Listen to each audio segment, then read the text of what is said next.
Shalom. This week we are reading Parashat Terumah, beginning in Exodus 25, beginning to read about the commandment God gave the Jewish people to erect the tabernacle. This, of course, later in history became the Holy Temple in Jerusalem. First, its modest, traveling, desert form was the tabernacle. And in Exodus 25, verse 8, we read, God says, "You shall make for me a sanctuary, and I will dwell amongst them." And this is an unbelievable idea, the concept of Hashem having a dwelling place in this world. We read the famous Midrash in Tanchuma. Rabbi Shmuel bar Abba said, "The Holy One, blessed be He, desired to have an abode below, just as He has an abode above. And when Israel stood before Him at Sinai, He told them, there is only one reason why I delivered you out of Egypt, in order for you to erect for me a tabernacle so that my presence will dwell amongst you." And this is, of course, a crucial theme in the entire Torah, to make this world a dwelling place for God. To go a little bit further, we can think to ourselves, how is it possible for us to really think, is it not audacious for us to think that God would be so interested in this world that He would cause His presence to dwell here? Indeed, did not King Solomon say at the dedication of the first temple, "The heavens and the heavens of heavens cannot contain you"? What is really this idea of Hashem having a dwelling place here? Let's look at this beautiful midrash that kind of conveys this idea of the natural feeling of inadequacy that we have in confronting the thought that Hashem would be interested in causing His presence to dwell here. Even Moshe Rabbeinu, Moses himself, had these very, very thoughts, which God actually criticized him.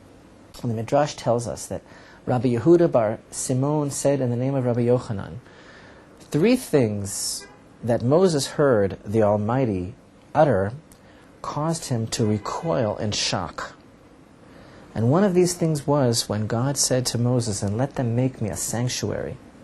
And Moses stood before the Holy One, blessed be He, and he said, "Master of the universe," as the verse states, "behold, the heavens and the heavens of heavens cannot contain you. And yet you say, let them make me a sanctuary?" The Midrash continues and says, the Holy One, blessed be He, responded to Moshe and said, "Moses, you are mistaken. All that is needed is 20 beams on the north side, and 20 beams on the south side, and 8 beams on the west side," in other words, the tabernacle, "and I will come down and abide my glory amongst them." This is a staggering thought. The Midrash is conveying a crucial idea when confronting the thoughts of man's smallness. In God's eyes, we think to ourselves, who are we to think that we can pull this off, that we can actually cause the presence of God to dwell in this world? And are we really important enough? And does God so concern Himself with this world? And Moses himself said, "What does this really mean?" And God said, "Moses, you're mistaken. It's not like you think. I don't need some celestial palace. I have that. I want a place in this world amongst men. You think that it's such a difficult thing. You think that you're not up to the task. Your feeling is one of inadequacy. How can I make something glorious enough for the presence of God?" And God said, "No.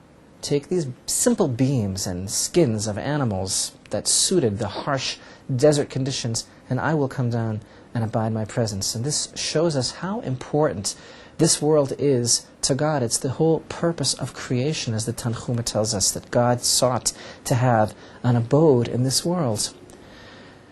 So this is what the temple, the sanctuary, the Beit HaMikdash really represents. God's willingness and indeed His desire to be in this world amongst us. So how ironic it is that even today there are people who feel that this commandment, the commandment to rebuild the temple, is passé or non-applicable, or something whose time has gone. That was then, in those days, in those heady early days of the establishment of the people of Israel, there was a holy temple, but we're not going to be doing that again.